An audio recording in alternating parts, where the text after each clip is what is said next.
Hello guys, magandang araw sa inyong lahat and welcome back dito sa panibagong nating video dito sa ating channel. This is Anthony, ang palagihan nyo na kasama na kwentuhan, ka-sharing sa lahat ng mga usapang RTL. So, ngayong gabing ito, ngayong araw na to guys, ay pag-uusapan pa rin natin is patuloy na pag-uusapan is tungkol sa ating pag-aalaga ng ating mga RTL chicken. So, sa mga previous na mga videos, pinag-usapan natin yung kahalagahan ng preparation, kahalagahan ng pag-aaral, pagde-develop ng skills, at kung ano-ano pa. No? So, in this video, pag-uusapan naman natin is ano yung mga best practices for hens before they begin laying eggs. Ito yung pag-uusapan natin ngayong araw na to. And hopefully, this is a interesting topic for you guys na makakatulong para patuloy natin na mabigyan ng maayos na atensyon yung ating pagninegosyo. So guys, hindi na natin to papatagalin. Ang lahat ng ito pag-usapan natin pagkatapos lang ng isang maikling intro.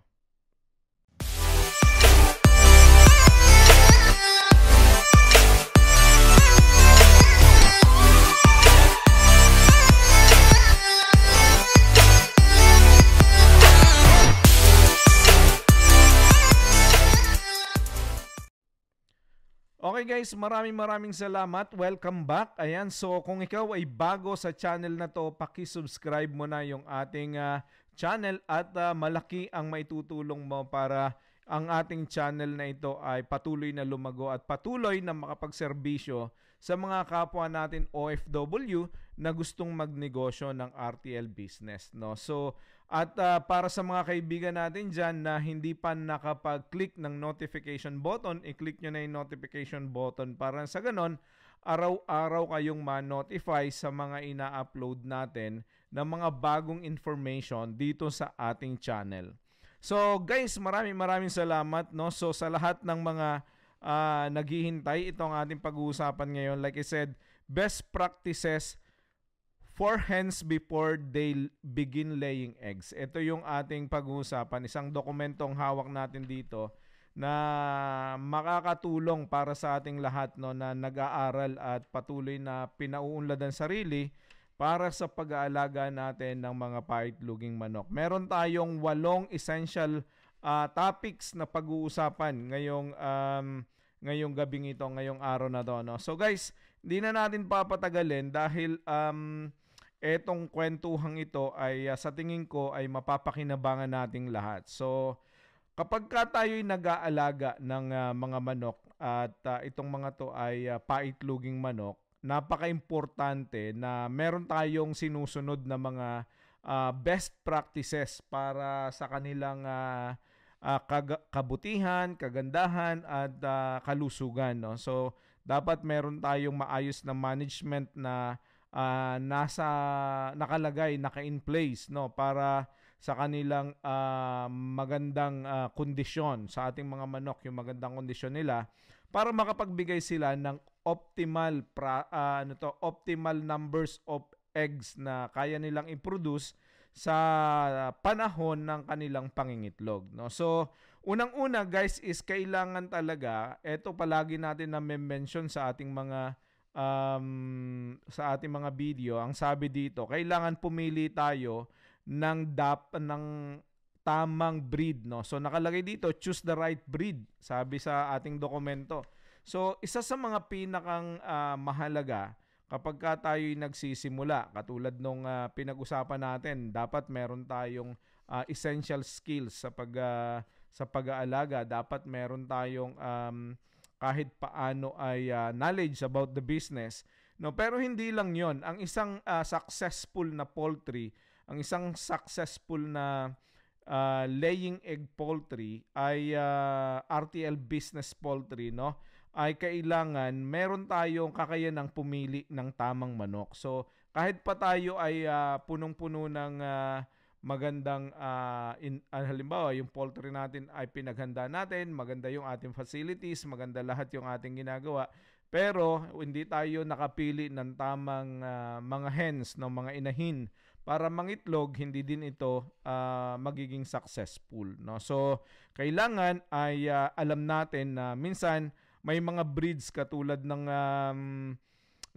Leghorn, sila ay nagle-lay ng eggs mula 16 to 18 weeks. Nagsisimula na sila niyan.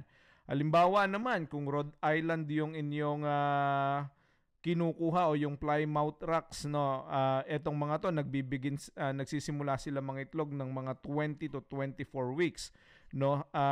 So kailangan alam natin kung ano talaga ang ating manok na aalagaan, ano yung manok na makapagbibigay sa atin ng maximum egg capacity sa isang cycle ng ating pag-aalaga. No, ikalawa, sabi niya dito, sabi ng dokumento natin, age and developmental stages. So ito yung isa sa mga best practices ng mga hens before they lay eggs, no. So typical age of hens to start laying eggs is before 16 to 24. So sa lahat ng mga nagdi-deliver ng manok sa atin, syempre sinasabi nila 16 weeks na yan. Ingatan natin na itong mga manok na ito ay siguradong 16 weeks. May mga time na mas batang i-deliver sa atin to. Ang problema niyan, pag mas bata, mas matagal yung ating pag-aalaga. At syempre, pagka matagal yung pag-aalaga natin,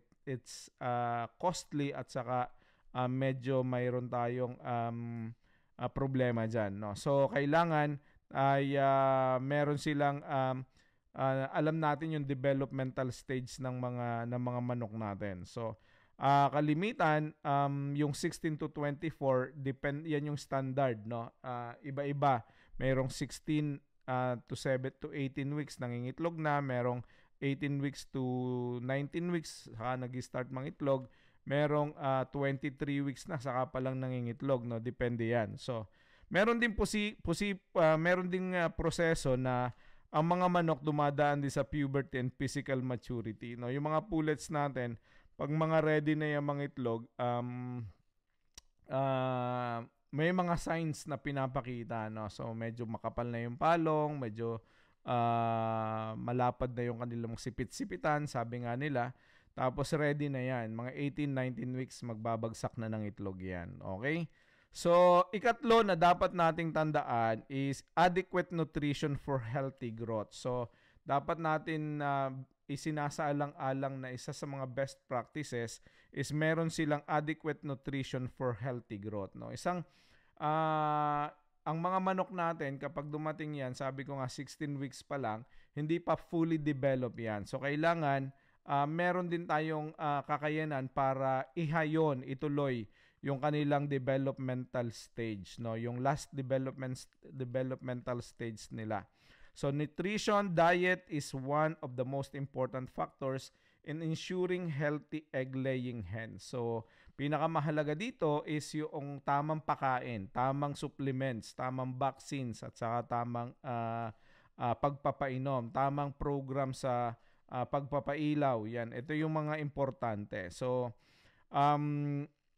syempre, pagka ikay nag-aalaga ng pullets, hindi mo na kailangan yung mga starter grower feeds. Pagdating sa'yo, pakainin muna ng grower feeds, tapos saka bigyan ng laying feeds pagka naando na sila sa edad ng pangingitlog, no? So dapat ang kanilang mga nutritional intake din ay mataas sa proteins at saka also mataas sa calcium, para nang sa ganon ma-ensure natin na makapal yung kanilang mga eggshells. At the same time, yung mga manok natin is kayang mag-sustain yung energy sa araw, sa maghapon. Ayan, so dapat medyo maayos ang pagpapainom natin, malinis ang ating mga tubig na pinapainom. So sabi dito, about 18 weeks or when they begin showing signs of sexual maturity, switch to layer feeds which contains around 16 to 18% of proteins and added calcium support eggshell production. So yan yung isa sa mga importanteng dapat natin malaman. Calcium supplement is vital to strong eggshell formation. So pagka lacking yung calcium sa ating mga manok, makikita natin na marami tayong nababasag na mga itlog o kaya malalambot yung mga itlog. So, pagka ganon, ibig sabihin kulang sa calcium. Pagka maraming nababasag sa ating poultry, sa mga itlog natin, ibig sabihin may problema tayo kasi malaki ang mawawala sa atin. Okay, providing proper space and environment. So, dapat isalang-alang natin ito bago tayo magpaitlog ng mga manok. Meron silang proper na space dun sa mga laying area nila. So, depende yan kung cage yung inyong mga manok o kaya naman ay mga free range, no? So, tingnan lang natin yan sa gaano kalaki yung housing size na may available, no? Kung pagka nasa free range sila, meron ba tayong mga nesting boxes, no, na pwedeng itlogan? Maayos ba yung temperature at saka ventilation ng housing? Is importante ito, lalong-lalo na sa summer, guys. Kapag mainit ang panahon, kailangan nagsisirculate yung hangin at dapat medyo malamig, no? Kasi ang ating mga manok, nangangailangan yan ng temperature na medyo malamig, no? So 22 to 25 degrees Celsius kalimitan, yan yung ginagamit, yun yung gustong-gusto ng manok na tamang temperature, no? So yon. Lightings, no? So dapat hindi lang ventilation and temperature, dapat yung lightings niya medyo maayos din, maganda yung iyong pagpapailaw, no? So lights play a vital role in egg laying, hence need at least 14 to 16 hours na light, no, to stimulate egg production. Before hens begin laying, you can gradually increase daylight hours by adding supplemental lighting during winter months, no. So sa mga lugar na katulad namin dito na medyo mahaba pag winter mahaba yung tagdilim, pwede kang maglagay ng mga artificial light. Sa Mindoro, sa Pilipinas, pagka meron tayong 12 hours, so idadagdag natin 4 hours na lang dun sa ating pagpapailaw. So, number 5 na dapat nating matandaan is preventing stress and ensuring comfort. So, isa sa mga problema talaga ng ating laying, at kahit na anong klase ng manok, at kahit na anong klase ng livestock, no, piggery man yan, pag na-stress ang ating mga alaga, yan ay humihina ang paglaki o kaya ay humihina ang pangingitlog sa mga laying eggs na katulad ng ating mga manok, no? So, importante na hindi sila na-stress. Pagka sila ay na-stress, nababasagan ng itlog, nagkakaproblema tayo. Okay? So, social environment. Hence are social creatures. They should be kept in flocks or at least 3 to 5 birds. Avoid introducing too many new birds at once, and this can cause social stress, no? So, iwasan yung pagsamasamahin ng mga manok at saka lalong-lalo na iwasan yung paglalagay ng mga bagong manok sa cage, no? So, yan ay hindi makakatulong. So, 3 to 5 ang ideal na magkakasama. Sa isang cage, 4 normally ang laman yan. Sa free-range naman, mga magkakasama naman talaga yung mga yan pagka nagsasama-sama sila, no? So, yon. Regular health check. Check hen signs of parasites such as mites, lice, and worms. So, ito mga to malaki na i-contribute nito sa pagkakaroon ng stress. So, yung mga mice na yan, yung mga lice at saka mga worms. So, kailangan pupurga tayo palagi. Nagpapainom tayo ng antibiotics, no? Number 6, introducing oyster shells and grit. As hens begin their transition from growing to laying, it's essential to introduce oyster shells and grit to their diet. So, pampataas ito ng calcium, guys, no, yung mga oyster shells na yan. So, kailangan medyo mataas talaga yung calcium kasi pagka hindi mataas ang calcium ng kanilang food intake, bumababa yung thickness ng kanilang mga shells, nababasag yan pag bagsak pa lang, no? Sayang naman. So, yun. Grit helps digest their food properly as it grinds up the grains and gizzards. Yan. Okay, monitoring. Number 7, monitoring for early signs of egg laying. Before hens laying egg, you can monitor certain behavioral and physical changes. So, tandaan ito. Combs and wattles. The comb and wattles of pullets will grow larger and turn redder as they approach sexual maturity. So basically, yung mga palong nila, yan ay mga namumula na ng medyo maganda na yung lumalaki na tapos namumula na. Signs na yan ay maglilay na sila ng eggs, no? So squatting behavior. So mga manok magagaling na rin mag-squat yan. This is a sign that they are getting ready to start laying. Squatting behavior nila. So test egg laying. Some farmers recommend gently palpating and hence abdomen to check for the presence of soft, squishy area where the eggs will pass through. So tinitingnan na yan pagka sinasamdam na yung mga areas na yan. So ayan. So number 8 is be patient and be observant, sabi. The transition to laying eggs can take time and each pullet will develop its own pace.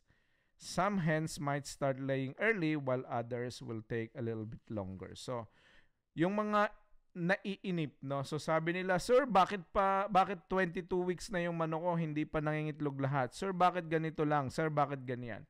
Huwag tayong mainip, guys. Meron mga sarili-sarili mga pace yung ating mga manok, no? So, meron talagang mga manok na nangingitlog ng mas mabilis, meron namang mga manok na hindi umiitlog ng mabilis, no? So wag nating madaliin. Okay? So guys, these are the 8 best practices, no, na dapat natin daan for hens before begin laying eggs, no. Sana ang dokumento na ito at ang discussion na to ay nakatulong, at kung nakatulong man ito, i-thumbs up mo at paki-share na rin. Ayan, maraming salamat sa mga nanonood. At the same time, kung ikaw ay nakarating sa dulo ng video na to, huwag mong kalimutan na i-subscribe ang ating channel. At the same time, ay i-share dun sa mga kaibigan mo na baka sakaling na nangangailangan ng ganitong klase na information para sa kanilang pag-aalaga ng kanilang mga manok. So, yun. Hanggang sa muli, guys. Sa susunod natin video ay wag nyong kalimutan, ang ating naman pag-uusapan ay nutritional needs and pullets for optimal egg production. Yan yung ating susunod na pag-uusapan. So guys, thank you and God bless. See you all sa susunod na video. At lagi niyong tatandaan, I love you all and let's go. Keep peace, no? Bye-bye.